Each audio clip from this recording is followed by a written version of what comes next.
everybody. Welcome to our special edition episode of JPTV. We are your anchors. I'm Tori Johnston, and this is Elizabeth Head.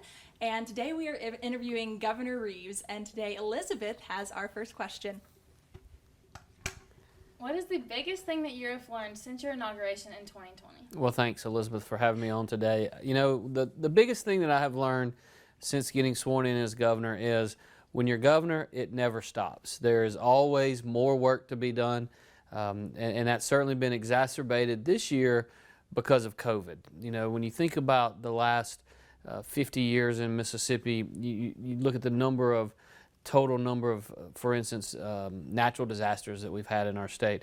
Dating back to 1972, the most we've ever had in Mississippi in any one year was 4. Well, since I've been elected governor and sworn in January of last year, so 15 months, we've had 13. And so it has been non-stop, to say the least. Yes. Governor Reeves, what is it like having school-age daughters while you're actively governor, and does their safety concern you? Well, it's a challenge for parents to have school-age daughters no matter what your occupation is, right? But look, we've been blessed having grown up here close to the Jackson metro area, having been living here in the metro Jackson area so that our kids didn't have to change schools. Certainly was a big plus and helped in the transition process.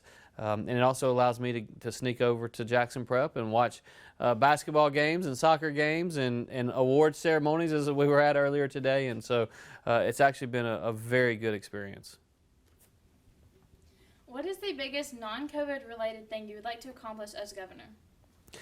The single most important thing that we can do as a state is invest in workforce development and workforce training. We want to invest in our people because ultimately it's our people that are going to bring better and higher paying jobs to Mississippi. And it's those better and higher paying jobs that are going to keep our most talented folks like the two of you and others coming back to Mississippi.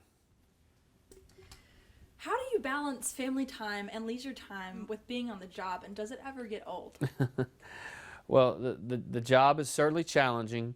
There's no doubt about that. And what I would tell you in terms of balancing family time and work time is you just simply have to make family time a priority.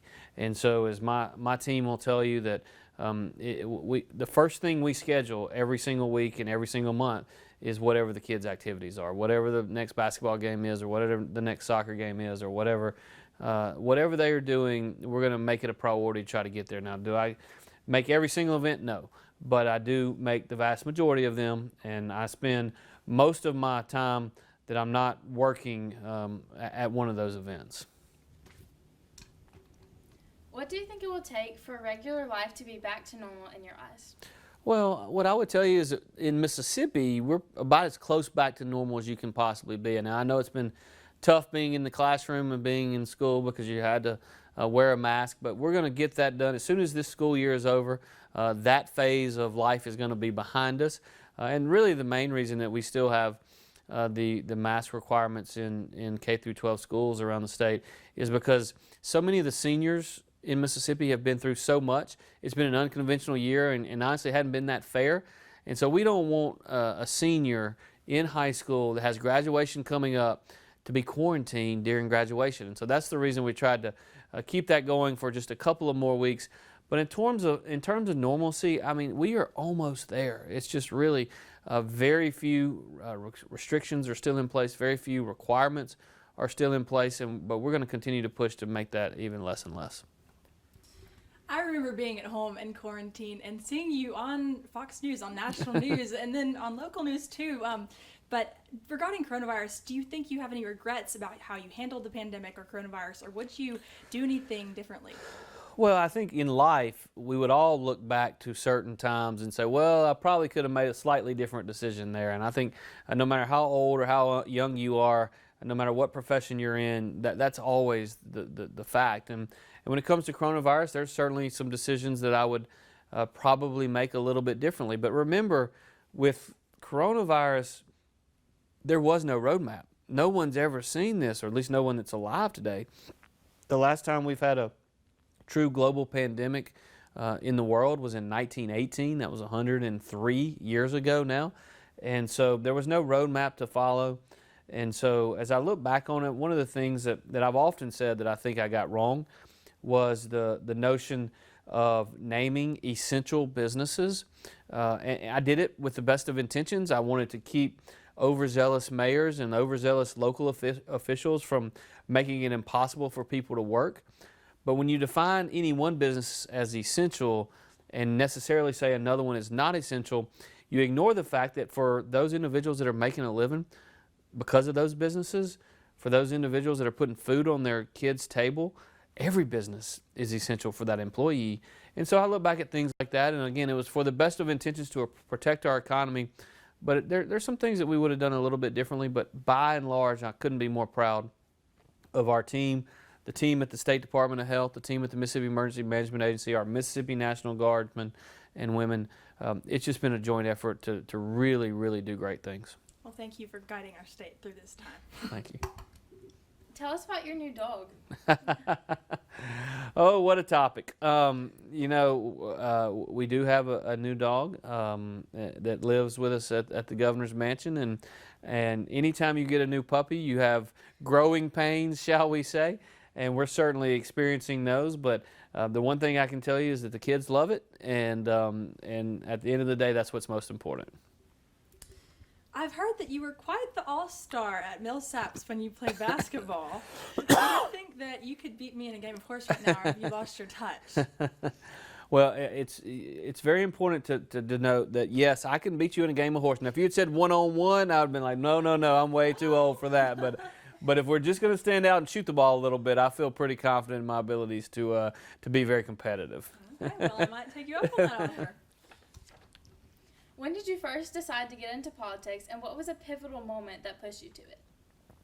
So that is a really great question. When I was at Millsaps, I was very interested in the political world. I was a true freshman at Millsaps during the 1992 election when then President Bush was running for re-election against then governor of the state of Arkansas, Bill Clinton.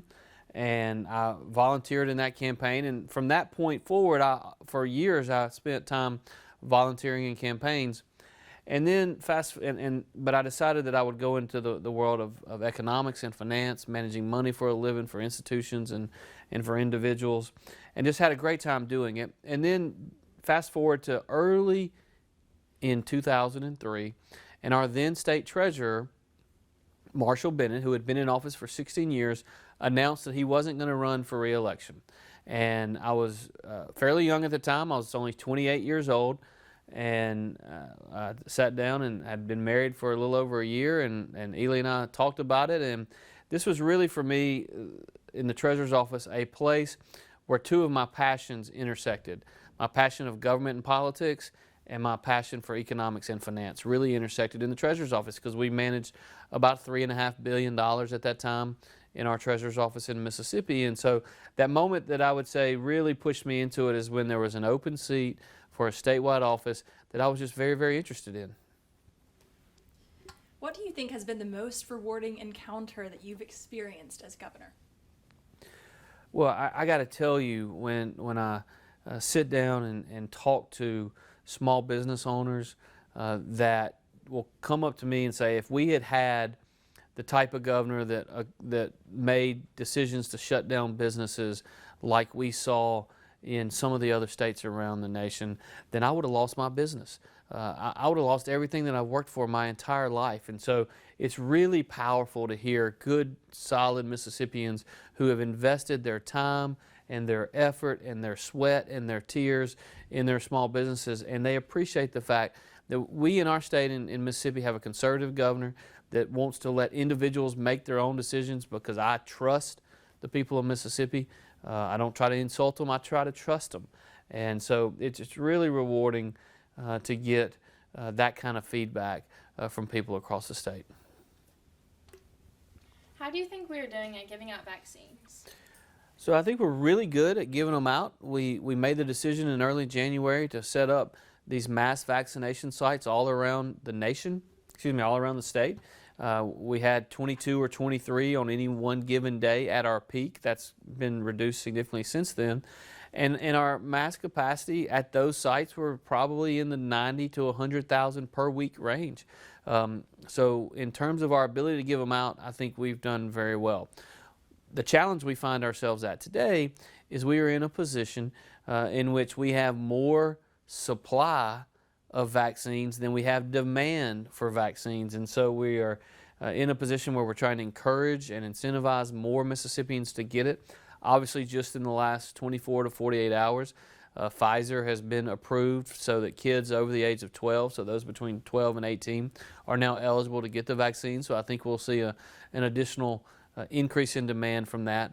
But again, our biggest challenge now on vaccinations is just encouraging people to get it. The fact is, it is safe. It has been proven to be safe. The fact is that it certainly allows you to get out and move back towards that more normalcy, as we talked about earlier. And I think that's something that we should all strive for. Well, that concludes our interview today. Thank you, Governor Reeves, for speaking with us. And thank you for watching our special edition of JPTV. We'll catch you next time.